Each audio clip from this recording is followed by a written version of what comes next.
In our headlines on this Thursday afternoon, August 18th, President Yoon Suk-yeol has ruled out the possibility of South Korea pursuing a nuclear weapons program to deter North Korea. And North Korea earlier on Wednesday test-launched 2 cruise missiles into the West Sea, breaking a brief lull in shows of military might.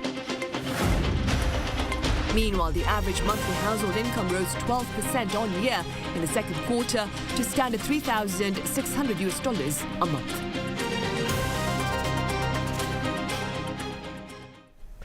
Speaking at a news conference earlier on Wednesday to mark his 100th day in office, President Yoon Suk-yeol ruled out prospects of an aggressive campaign in addressing North Korea, highlighting the importance of peaceful engagement to ensure regional stability and security. My colleague Moon Gon-young starts us off. South Korea does not want a North Korean regime change by force and remains open to dialogue as long as the talks aren't meant to be a political show but contributes to establishing peace in the region. That's South Korean President Yoon Suk-yeol on Wednesday during a news conference to mark his first 100 days in office, where he stressed that Seoul is willing to provide corresponding economic rewards at each step of a phased denuclearization process if the North commits to a genuine roadmap toward fully abandoning its nuclear program. 먼저 다 비핵화를 시켜라. 그럼 우리가 그 다음에 한다. 이런 뜻이 아니고 그런 확고한 의지만 보여주면 거기에 따라 우리가 할 수 있는 일들을 다 도와주겠다는 얘기이기 때문에. This comes just days after the South Korean commander-in-chief announced that an audacious economic package could start even before the end of North Korea's nuclear program. Cross-border ties have worsened since nuclear negotiations between North Korea and the U.S. derailed in early 2019, and North Korea has ramped up its missile testing to record pace this year, launching more than 30 ballistic weapons so far, including its first intercontinental ballistic missile in nearly 5 years. Now, that revived debate in South Korea on whether Seoul should pursue its own nuclear weapons, a possibility that President Yoon was quick to dismiss on Wednesday, adding he remains committed to the Treaty on the Non-Proliferation of Nuclear Weapons. On relations with Japan, Yoon believes historical disputes with Japan dating back to its 1910 to 1945 colonial occupation of the Korean Peninsula could be overcome, and the neighbors should now cooperate more closely on supply chain and economic security. 일본이 우려하는 그런 어떤 주권 문제에 충돌 없이 채권자들이 보상을 받을 수 있는 그런 방안을 지금 깊이 강구하고 있는 중입니다. Yoon, a conservative who took power back in May after winning by a razor-thin margin, has been a proponent for taking tougher stands against North Korea while aligning his security policies with those of the U.S. and Japan. Moon Gon-young, Arirang News. Now, on the domestic front, the president pledged to place priority on the people by heeding their thoughts and keeping their best interests at heart. Here's our presidential office correspondent, Yoon Jung-min. Apparently mindful of his unusually low approval ratings, President Yoon Suk-yeol made sure his remarks were humble and directed to the Korean people. 국정을 운영하는 데 있어 가장 중요한 것은 첫째도 국민의 뜻이고 둘째도 국민의 뜻입니다. 국민의 숨소리 하나 놓치지 않고 한치도 국민의 뜻에 벗어나지 않도록 그 뜻을 잘 받들겠습니다. 저부터 앞으로 더욱 분골쇄신하겠습니다. Although he vowed to humbly examine the public sentiment reflected by the opinion polls, which at one point plunged to 24% in the first 3 months of his presidency, the new president said he was not planning a wholesale reshuffle of his aides for the sake of improving his approval ratings. Yoon also said he would continue to stop by reporters every morning to take a few questions, something that's now become one of his administration's signature events. On the economy, the South Korean leader reiterated his commitment to encourage private-led economic growth, saying his government is currently looking into some 1,000 regulations that require reform. 정부의 중요한 역할은 민간이 더 자유롭게 투자하고 성장할 수 있도록 그 제도적 방해 요소를 제거해 나가는 것입니다. 제가 직접 규제혁신 전략회의를 주재하면서 도약과 성장을 가로막는 규제를 과감하게 혁신해 나가겠습니다. The president also renewed his pledge to do more to achieve belt-tightening in the public sector and deal with urgent tasks during his weekly emergency meeting on economic affairs. On labor management conflicts, the prosecutor general turned president not only emphasized laws and principles or the importance of negotiations among relevant parties, but also vowed to come up with more fundamental measures to settle the issue. Yoon Jung-min, Arirang News. And while the Yoon administration was marking its 100th day in office, across the border, North Korea test launched 2 cruise missiles toward the West Sea on Wednesday. Our Defense Ministry correspondent Peun-ji has more. On the day South Korean President Yoon Suk-yeol marked his first 100 days in office, North Korea on Wednesday morning fired 2 cruise missiles towards the West Sea. A South Korean military official said the missiles were fired from the northwest coast town of Uncheon without providing further details. This was the first missile launched from the north in more than 2 months, since they fired a ballistic missile on June 5th. The launch also comes as Seoul and Washington hold 4 days of preliminary drills in preparation for their major combined training that has infuriated Pyongyang. Named the Ulji Freedom Shield, the summertime drill will involve live field exercises for the first time in 4 years. It will be held in South Korea from next Monday through September 1st. South Korea's presidential office said its national security advisor held a meeting after Wednesday's launch to assess the security situation and examine the military's readiness.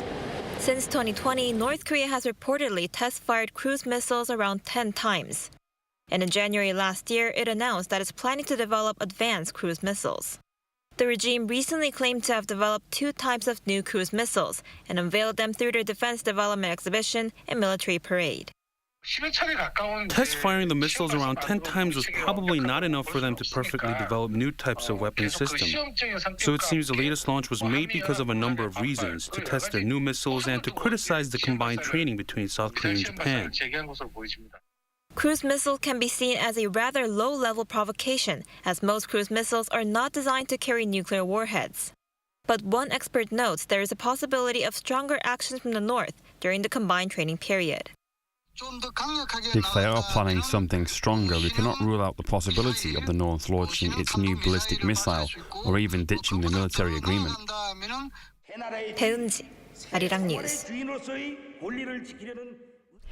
And in related news, the U.S. State Department will keep in place its sanctions against North Korea until the regime changes course and engages in dialogue. The remarks were made by spokesperson Ned Price on Wednesday in response to a question about the firing of the 2 cruise missiles by Pyongyang. Price also reaffirmed the Biden administration's commitment to security on the Korean Peninsula and the wider region. He also claimed the U.S. will ensure that North Korea is held accountable for its provocations. And North Korea's latest display of defiance comes amid defense talks between Seoul and Washington, during which the 2 parties reaffirmed their commitment to regional safety in the wake of Pyongyang's persistent provocations. Our Unification Ministry correspondent Han Sung-woo has details.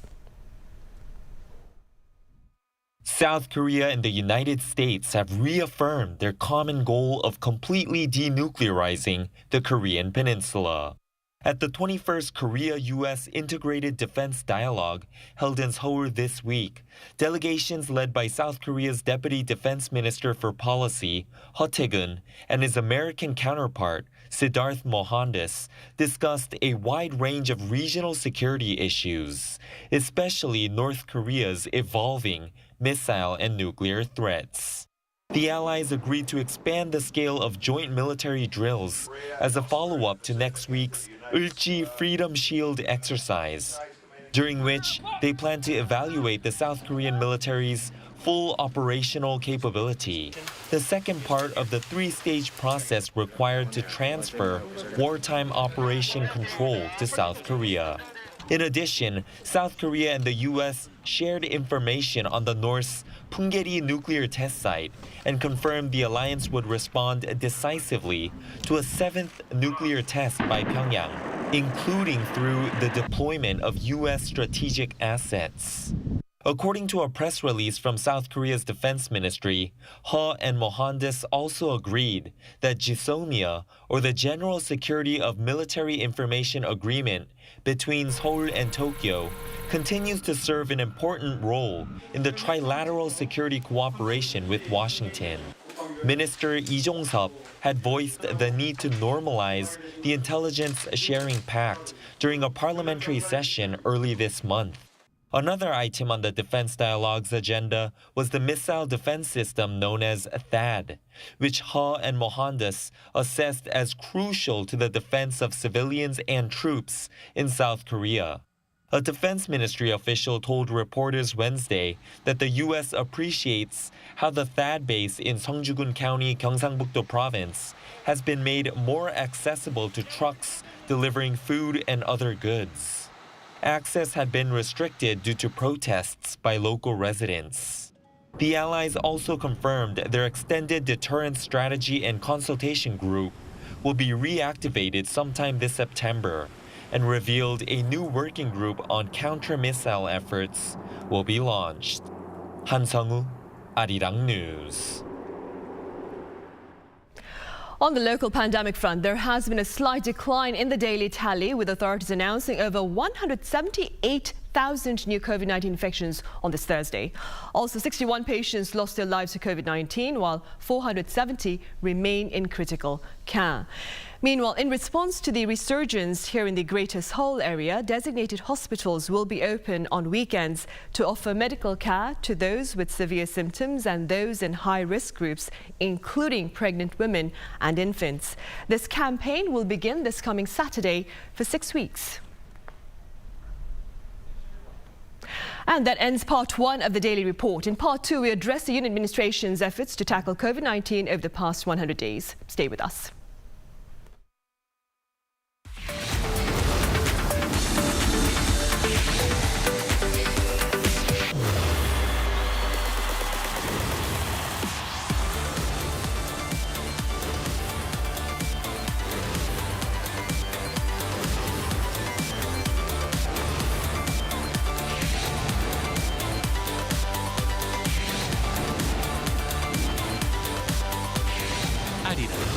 What matters?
Welcome back. On Viewpoint today, we revisit the Yoon administration's COVID-19 campaign, given its 100th day in office this week. For more, I have Professor Kim Eun-gyu from Yonsei University here in the studio. Professor Kim, welcome back. Thank you for having me. I also have Professor Monica Gandhi at the University of California, San Francisco, live on the line. Professor Gandhi, it's a pleasure to see you again. Thank you. Professor Kim, it's been 101 days to be precise since the Yoon administration came into office. And on the pandemic front, his health officials have been promoting a strategy which they claim is based on rational science and not on rampant sacrifice. What is your assessment of their efforts thus far? Well, I think Yoon administration had a good momentum to start and change some policies about COVID-19. Some has been achieved and some not yet. Maybe it's too early to talk about, but I'm still waiting for some results such as nationwide antibody results and some studies for long COVID. And I wish we can have more manpower on epidemiologic survey system. And if you look back of the 2 years of this pandemic, I remember Israel gave us a very prompt and almost real-time data, and they were very quick to get some vaccination program. So we have to learn how did they do that. So if we can follow some points that they did, I wish we can have our own Korean data. And actually, I'm more interested in long-term plans. So I don't have many words to talk about, but through this pandemic, we learned a lot of lessons. It taught us a lot of lessons. And for the quarantine policies, I think most of the countries had made some mistakes and learned something. There were many limitations and even adverse effects from those policies. And it's also affected almost all aspects of our life. So if you look back, as we didn't know much about the coronavirus yet, sometimes politicians intervene in the decision-making period and gave us some unrational rules. But I think now we don't have to worry about that because we learn more, we know more about the virus when we have vaccine and we have medication. So if we can minimize fatalities and prevent the emergence of new variants, I think I will be satisfied. Right. Professor Gandhi, the administration here in South Korea appears to have placed priority on treating critical cases to prevent fatalities. And this is instead, of course, staging an all-out prevention campaign. As a medical professional yourself, what are your thoughts on this particular strategy? So I actually think the South Korean strategy that's being proposed is absolutely reasonable and rational. I'm an infectious disease doctor, and fundamentally, we cannot eradicate COVID. And this is not through lack of trying. And the reasons we can't eradicate COVID is because it spreads when it's pre-symptomatic, it has animal reservoirs, and it continually mutates. These are not the features that allow eradicability. The only eradicable virus that we've achieved so far is smallpox. 0 animal reservoirs. There's 29 species of animals that can contain COVID. So it's very rational at this point in the pandemic to just try to minimize severe disease. And the way to minimize severe disease is vaccination, and especially boosting older people, and probably yearly boosting of older people, and using treatments to prevent severe disease if you're susceptible to severe disease. Unfortunately, we cannot eliminate this virus, and I do think that the South Korea strategy is very reasonable. Right, and moving forward then, Professor Kim, some health experts here in the country claim that an endemic phase of COVID-19 will be likely next spring if the fatality rate among the elderly is further controlled, of course. How do you respond? Well, I think future is very hard to expect, and it's not the realm for humans. But I do expect, at least by next spring, pandemic phase will turn into endemic. And well, the general perception for COVID-19 has been changed a lot. because we are vaccinated, before some of us got infected, and because we have medications, I think people are getting off guards and becoming less vigilant. But we have to maintain minimum vigilance because I believe that we could have prevented the last 1 or 2 outbreaks if global health authorities had tried more to reach out the blind spots in our world map, such as Africa and India and some places. So, well, most of the hospitals in Korea, we are still struggling to find the proper beds for patients with underlying conditions who got COVID-19. And the daily tally shows that still we have hundreds of severe cases. I'm not sure whether all of them might be so severe because of COVID, or they might have their underlying conditions getting worse. In addition to that, they might have COVID-19. So anyway, we have to deal with those patients with very much precautions, and still we're struggling. So I wish that we can solve that problem before we forget the lessons of this COVID-19 pandemic. Right, of course. Professor Gandhi, what are your personal thoughts with regard to a possible endemic phase of COVID-19 for the broader global community? You know, the word endemic essentially means a level of illness that society can live with. And that is extremely difficult to define for a new pathogen. The difference between COVID and many of our other endemic pathogens like influenza, like adenovirus, rhinovirus, other enteroviruses, is that we have had great progress in COVID-19 that is unprecedented. We had a vaccine happen within 9 months of the pandemic. It doesn't mean that everyone took the vaccine, but we absolutely, and you have very high rates of vaccine uptake in Korea, but we have an excellent vaccine. In addition, we have treatments, which actually is very unusual. We don't have a treatment for adenovirus, for rhinoviruses, for other coronaviruses that affect older people and can actually tip them over if they have multiple comorbidities into, unfortunately, mortality. So older people are very susceptible to even mild respiratory infections, but we don't have treatments. We do have treatments for COVID-19, and more are coming. We have Paxlovid, we have molnupiravir, we have monoclonal antibodies. So to reduce the mortality of this infection, we actually have to apply those treatments as much as we can. We have to use them, think about older people as being very susceptible to severe disease, and use them. Use Evusheld or monoclonal antibodies to provide for pre-exposure prophylaxis for people who are susceptible. It's an ongoing, active, always working process. So endemic may mean the public can relax and not always try to prevent transmission, but the medical system will always be applying these tools to keep the severe disease as low as possible. Right, and staying with treatment and vaccines, Professor Kim, here on the local front, a new COVID-19 vaccine, new Vaxovid, has been approved by authorities here for those aged 12 to 17. What more can you tell us about this particular vaccine?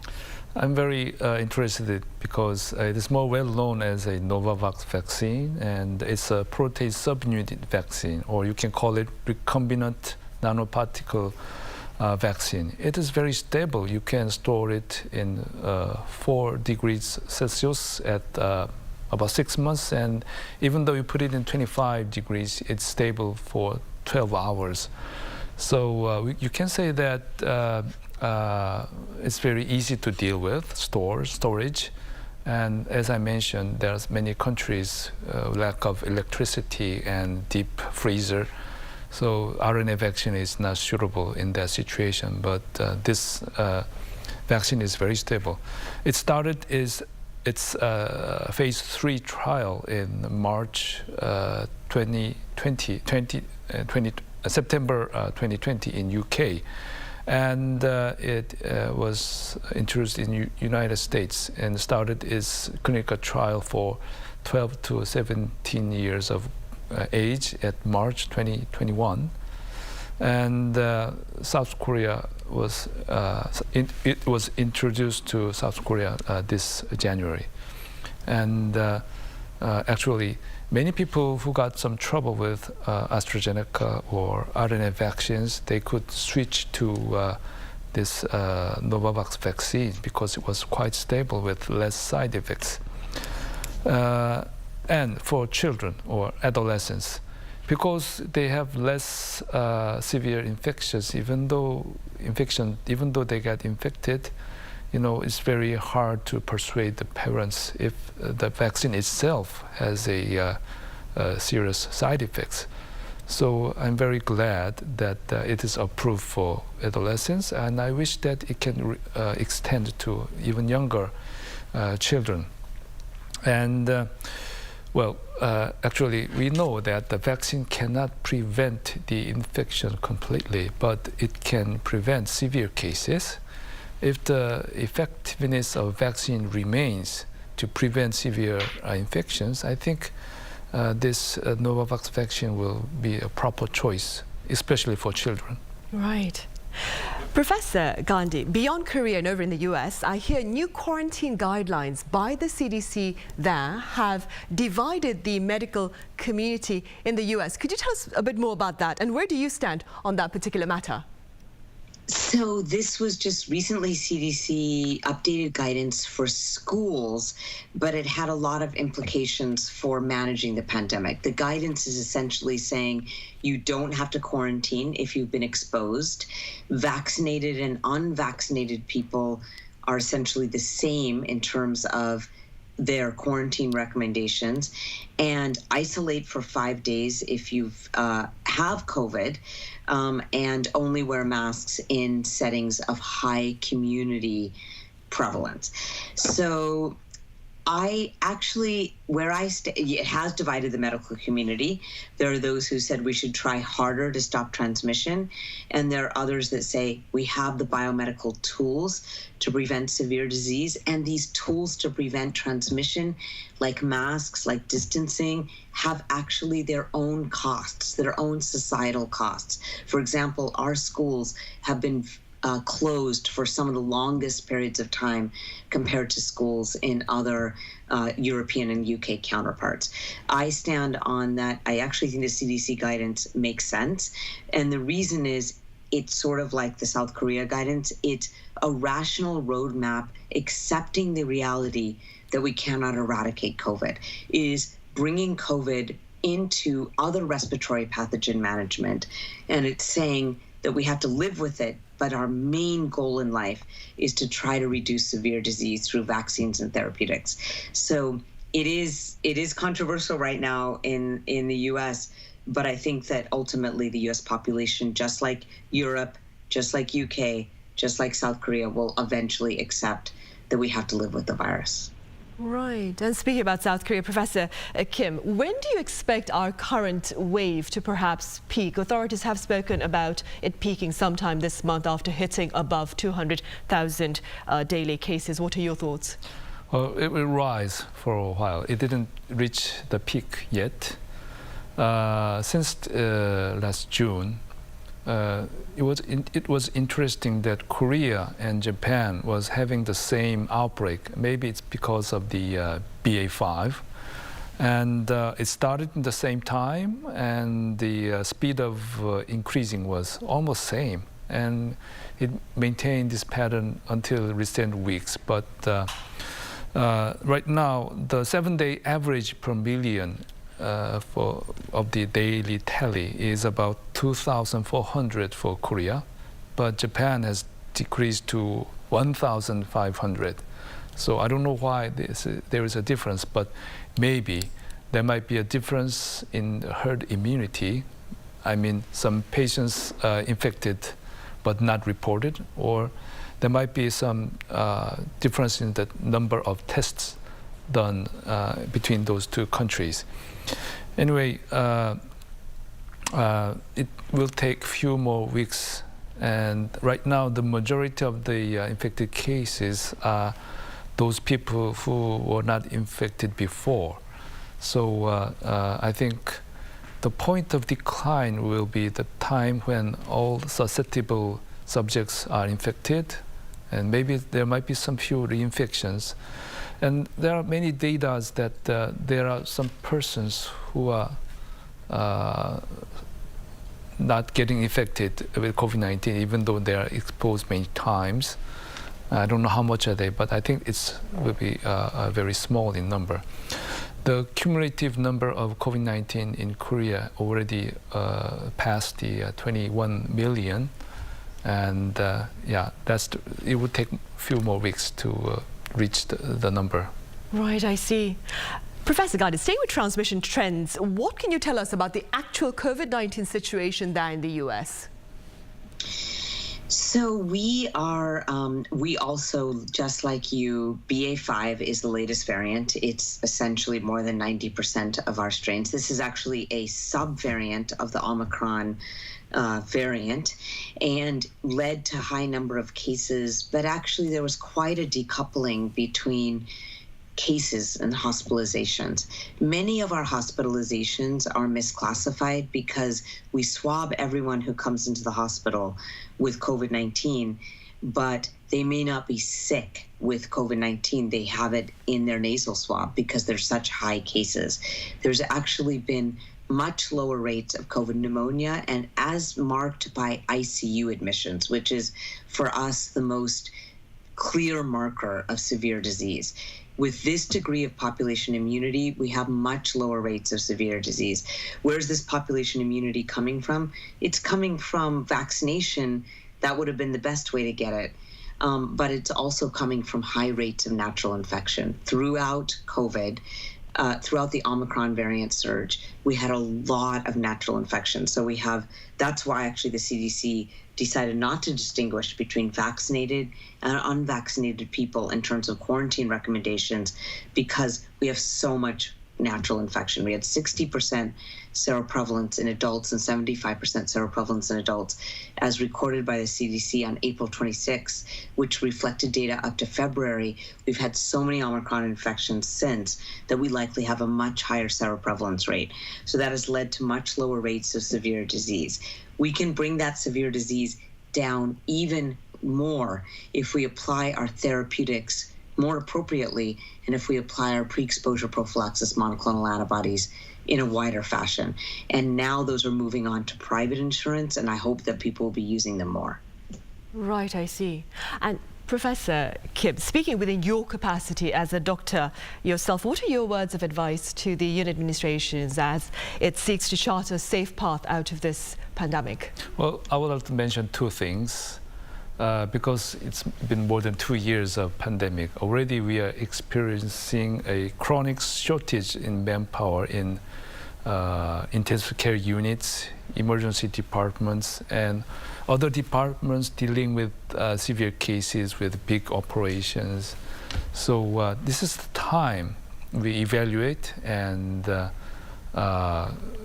empower those weak points. And the second point is, in Korea, we have a big metropolitan area, and we have many hospitals and doctors, but in rural area, sometimes it's very difficult to find a proper treatment, doctors who are ready to take care of them. So I would like that this government will evaluate those points, and we have to improve these weak points when we know and understand this. Right, a stronger medical framework perhaps then for the rural areas of the country. Professor Gandhi, I extend the same question to you. What are your words of advice as a medical professional and professor looking into the situation here in South Korea from the outside?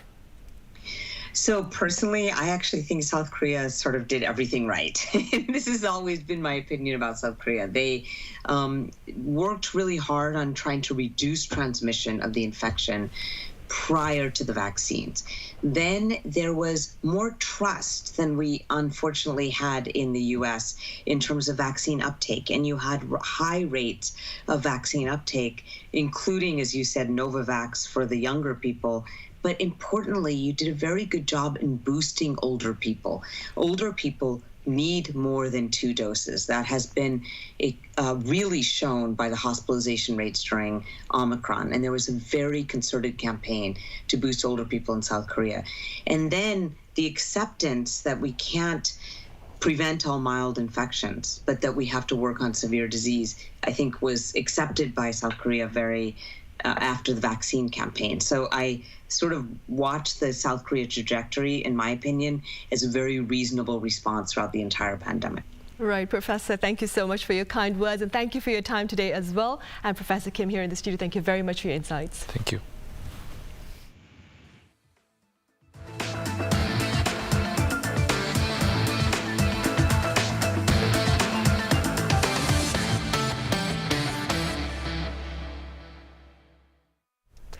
There has been a significant surge in the average monthly income of Korean households in the second quarter of this year. Our Arirang has more on this favorable finding.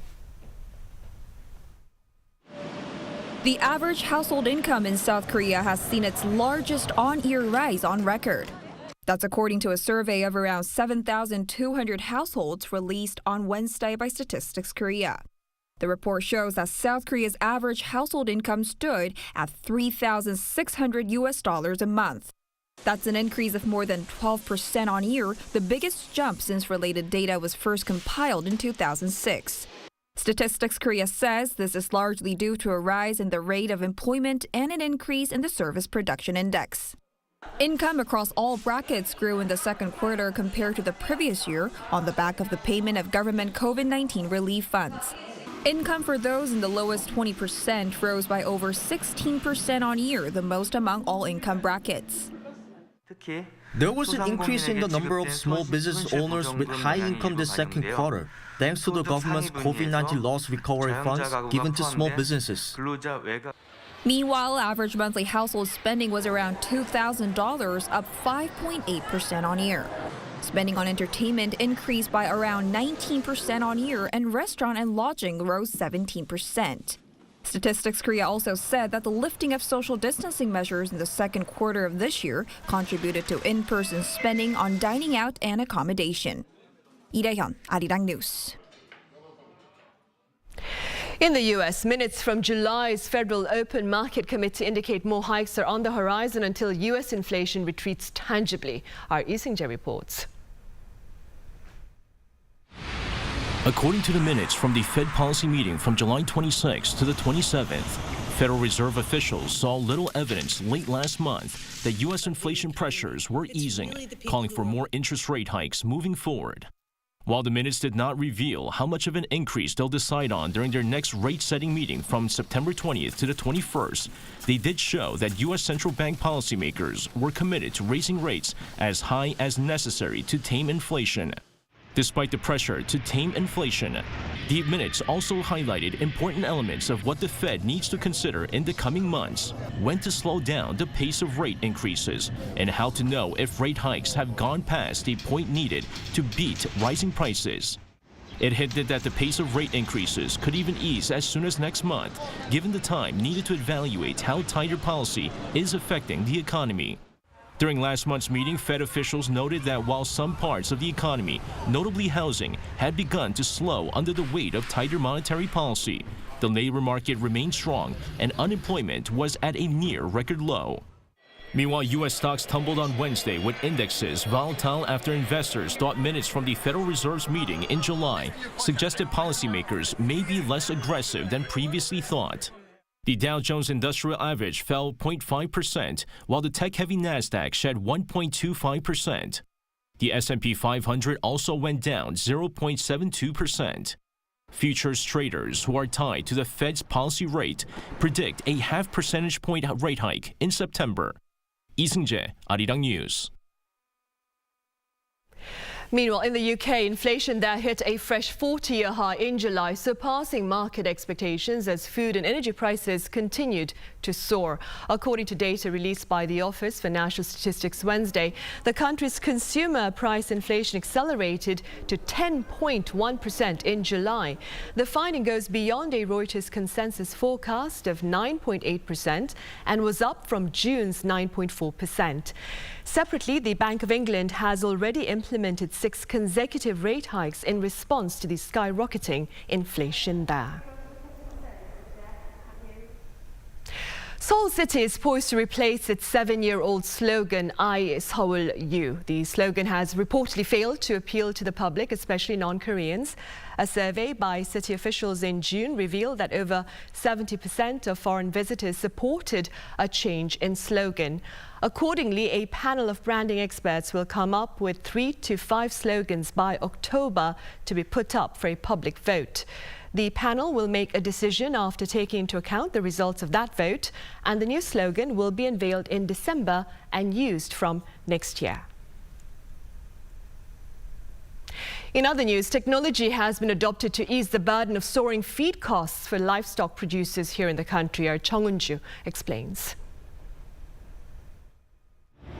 This farm cultivates oyster mushrooms. Once grown and harvested in plastic barrels, the stems are used as compost or thrown away. A Korean cow farm nearby, however, has started to use the stems as feed as they are rich in nutrients. Mushroom stems are similar to cattle feed in a lot of ways, so we're shipping them out to be used as either compost or feed. Based on this knowledge, researchers at South Korea's Rural Development Administration have developed a manufacturing technique for making what's called total mixed ration, a method of feeding dairy cattle. Total mixed ration manufacturing involves using waste agricultural byproducts to make high-quality feed as they are the best raw materials to use. Besides mushroom stems, dried grain from beer brewers, and the leftover pulp of mandarin juice or soy pulp are also used. Fiber is used as an energy source for cattle, and protein helps body and muscle growth. By using ingredients such as soy pulp, brewer's dried grain, and rice bran, the cost of feed is reduced. As a result of applying this technique, income per cow has more than doubled from 760,000 won to 1.58 million won. Feed costs have been reduced by more than 30% compared to before, and both meat quality and carcass weight have increased. By using agricultural byproducts to develop feed manufacturing techniques, farms in South Korea are seeing both an increase in profits and the quality of their livestock. Chung Eun-ju, Arirang News. And a group of local researchers has come up with a technology to detect breast cancer with an accuracy rate of 96%. Our Yoon Jin reports. This sensor looks like an ordinary semiconductor chip. However, when pressed against an object, the sensor produces electrical signals of different frequencies, indicating how hard or soft the object is. Researchers have been able to determine and standardize the frequency change according to the hardness of the object. This is the first time that a tactile sensor has been developed to accurately distinguish the hardness level. Humans can easily distinguish the hardness level, but it is very difficult to make a device that can distinguish hardness. However, it is significant that we have further developed a technology that can quantify the hardness level. Combining the tactile sensor and AI, researchers are now able to screen for breast cancer. A special ultrasound sensor image that shows the degree of elasticity was used to determine whether or not the subject was positive for breast cancer. The technology allows for a very high success rate in detecting the disease at 95.8%. The test also means people can be tested for breast cancer pain-free with just simple touch of the sensor. This technology is expected to be useful not only for cancer diagnosis, but also for recognizing the boundary of invasion of tumors or diseases in robotic surgery where doctors cannot touch the surgical site. Yoon Jin, Arirang News.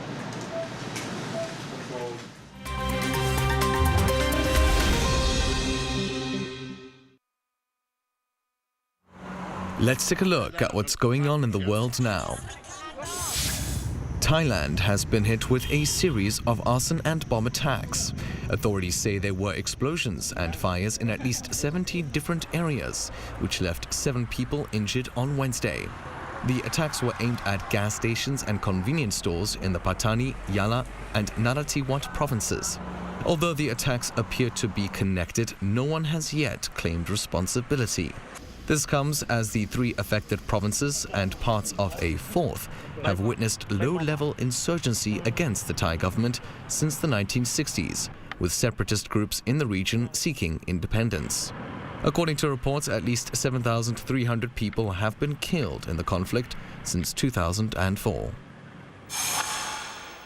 Israel and Turkey look set to re-establish full diplomatic ties. The office of Israeli Prime Minister Yair Lapid made the announcement on Wednesday after the PM's conversation with Turkish President Recep Tayyip Erdogan. Both countries will reappoint their ambassadors to Tel Aviv and Ankara. The ambassadors were previously expelled from their positions by their respective hosts 4 years ago. The expulsions came amid the fallout from the killings of 60 Palestinians by Israeli forces during protests on the Gaza border, opposing the U.S. Embassy's move to Jerusalem. Palestinian President Mahmoud Abbas caused uproar on Tuesday by saying Israel was responsible for 50 Holocausts. He made the comments at a joint press conference in Berlin with German Chancellor Olaf Scholz. Abbas used the word Holocaust when saying that Israel had committed massacres against Palestinian residents.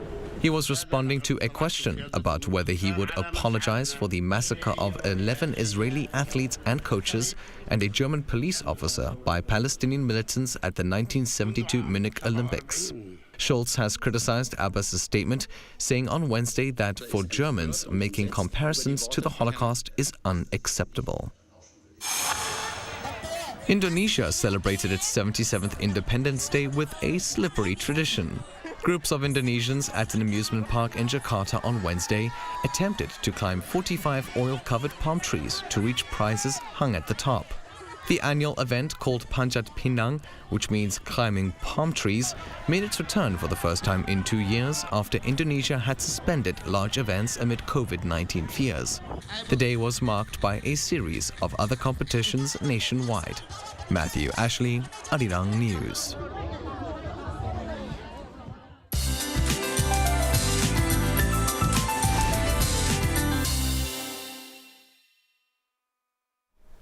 Good Thursday afternoon. Now, skies are brightening up in the capital, raising temperatures with a heat advisory in Gangwon-do, Gyeongsang-buk-do, and Jeollanam-do provinces. The mercury is hitting 30 degrees in Seoul and 32 in Daegu. And with the heat comes a high UV index, so put on your sunscreen thoroughly if you're out and about. While high temperatures have unsettled the air, bringing scattered showers to Gyeonggi-do, Gangwon-do, Chungcheong-buk-do, and Gyeongsang-buk-do provinces later today, with stormy conditions possible. The amount of rain will vary from 5 to 40 millimeters, so always bring your umbrella in case of unexpected showers. And the rain will start again in central regions from tomorrow afternoon. 70 millimeters of rainfall is predicted in central parts and Chungcheong-do province. And other regions will see up to 50 millimeters of rain, which could expand nationwide before subsiding on Saturday afternoon. So factor it in if you're planning outdoor activities this weekend. Now, let's take a look at the worldwide weather conditions.